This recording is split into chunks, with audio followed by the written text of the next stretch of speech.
do conceito de patrimônio histórico no século XIX esteve associado à formação das identidades nacionais por envolver a alternativa correta e a alternativa A, o reconhecimento de um passado e tradições comuns sustentados nos bens que viriam a formar o patrimônio.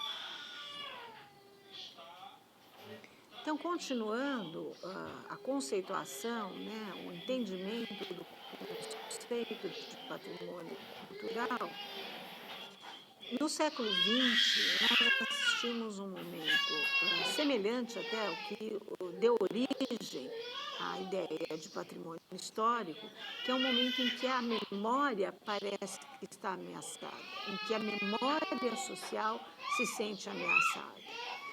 Estou me referindo aqui ao impacto, né, nas últimas décadas, da globalização, né, da indústria cultural, que tem colocado, de alguma forma, em risco a sobrevivência das tradições culturais. No caso da globalização, né, as trocas culturais entre os diversos povos, né, pela intensificação das relações econômicas e culturais entre os diferentes povos do planeta, né, essas trocas mais frequentes e contínuas acabam ameaçando aqueles grupos sociais que têm uma fragilidade, muitas vezes, em relação a outros grupos politicamente hegemônicos que acabam quase que impondo, né, a sua cultura sobre aqueles grupos. A cultura é dinâmica, né, ela se modifica ao longo do tempo, mas por vezes o impacto, né, sofrido por alguns grupos sociais em relação àqueles que são hegemônicos em relação a ele, produzem uma mudança muito drástica e, inclusive, um esmagamento de tradições culturais. Então, e a indústria cultural opera também nesse mesmo sentido, né? Trazendo valores, trazendo produções culturais que acabam interferindo na transmissão cultural de grupos, especialmente grupos mais tradicionais, grupos indígenas, de populações tribais, mas também no conjunto das tradições culturais das populações. E essa ideia de mudança, de aceleração da história, que é uma sensação, né, que se sente hoje, nesse século XXI que estamos vivendo, dá essa sensação de que tudo é muito transitório, né, de que as memórias vão se perder. Então, e que as identidades acabam se perdendo, né, nessa aceleração da história. Então, esse conjunto de fatores acabariam produzindo uma desintegração das identidades coletivas, colocando novamente em questão a ideia de um patrimônio a ser preservado para que seja possível transmiti-lo às gerações futuras. Ao mesmo tempo em que assistimos, né, tudo isso, existe a formação de algo que nós poderíamos chamar de uma consciência global, né? Uma ideia de que se está hoje vivendo uma situação além das nações, além das nacionalidades. Existe um humano, né, e um planetário que nos torna muito ligados. A questão ambiental traz isso muito fortemente, porque não adianta, né, dentro do âmbito das nações, nós cuidarmos do patrimônio natural, porque ele não diz respeito apenas a essa nação, né? Nós precisamos pensar isso do ponto de vista planetário. E ao mesmo tempo em que se forja essa que nós poderíamos chamar de consciência planetária, há uma preocupação muito grande com o local, né? Com aquilo que nos identifica num âmbito mais próximo de nós, naquilo que está mais próximo da nossa experiência de vida.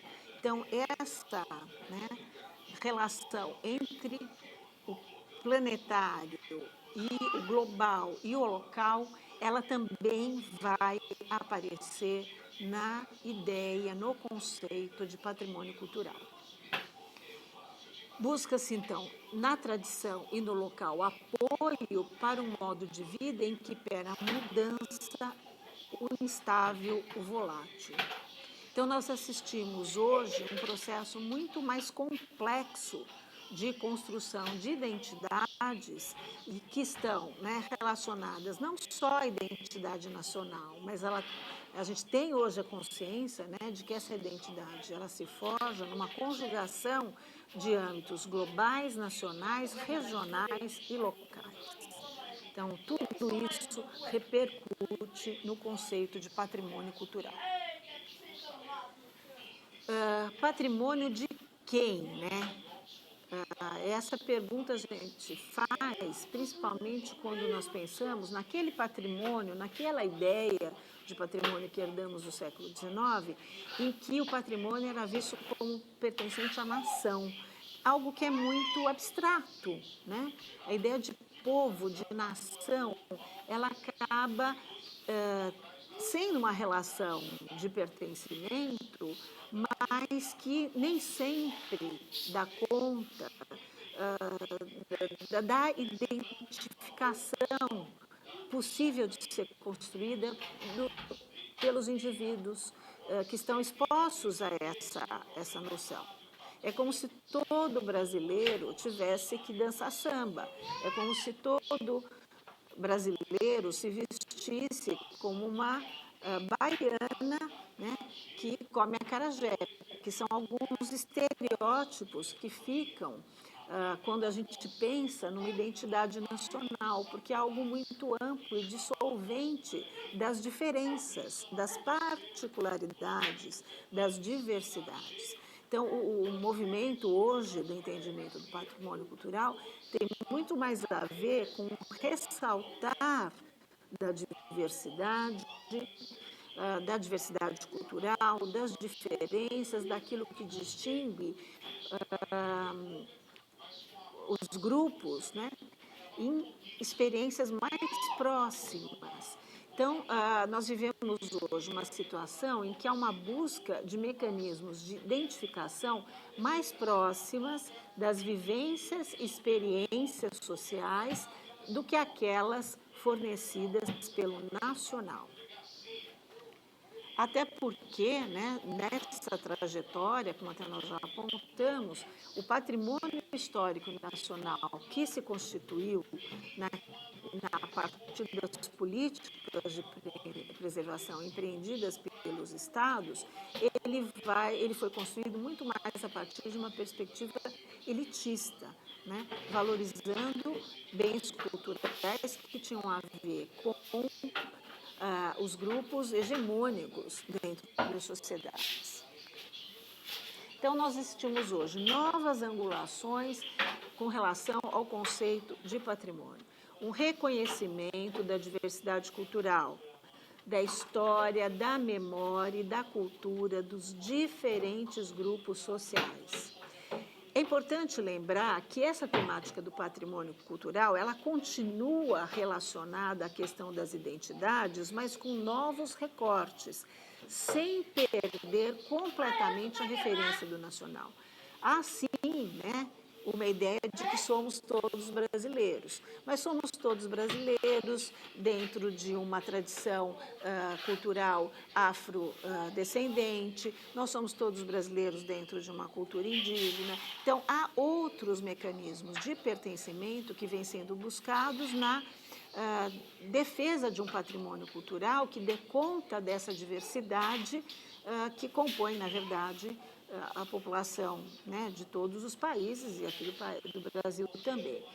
Então, lembrando que essas identidades locais, essas singularidades, aquilo que nos particulariza dentro de uma ideia, de uma identidade nacional, elas dialogam com o nacional. vivem uma ambiguidade, como eu coloquei aqui no slide, de estarem contidos no nacional.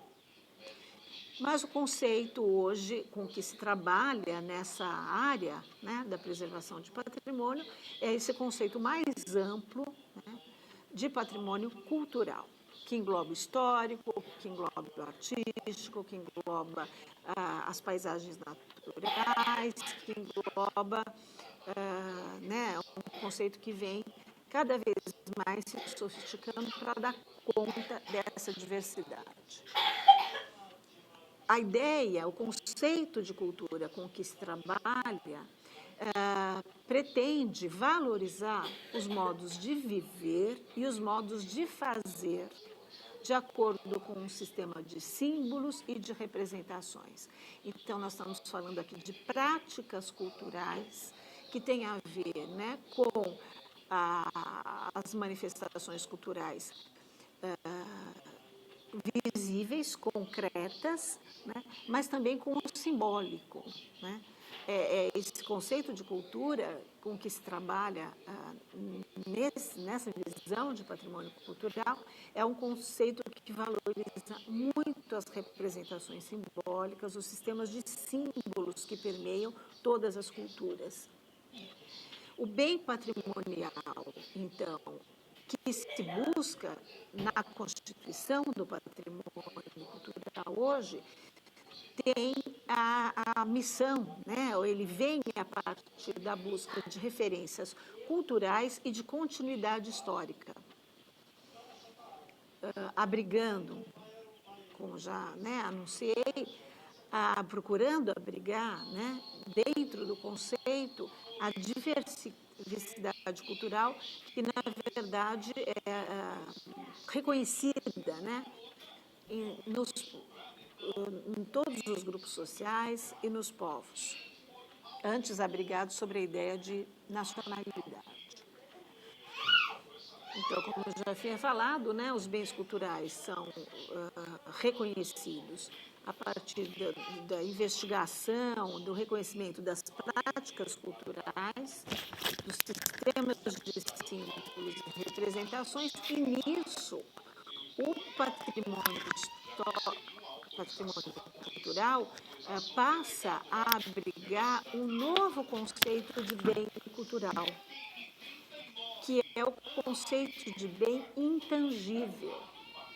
Então, além, né, de bens móveis e imóveis que vinham lá do século XIX, é introduzido na ideia de patrimônio cultural a existência de bens que são tangíveis, que são materiais, que podem ser pegos, né? Então, tem uma concretude visível, e bens intangíveis, que remetem ao campo das representações dos saberes, do saber fazer.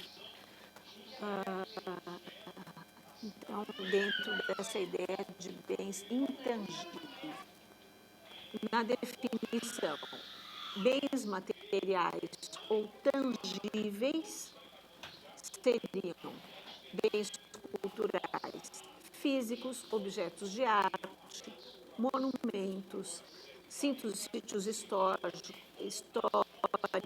sítios arqueológicos, que acabei não colocando aqui por esquecimento no slide, paisagens culturais.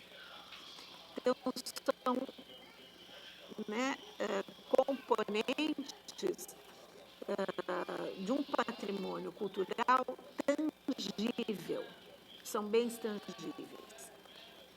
Mas também nós incluímos, né, nesse conceito os bens imateriais ou intangíveis, que seriam as tradições, muitas vezes tradições de transmissão oral, né, tradições, saberes, línguas, festas e em diversos outros aspectos e manifestações transmitidos oral ou gestualmente, recriados coletivamente e modificados ao longo do tempo.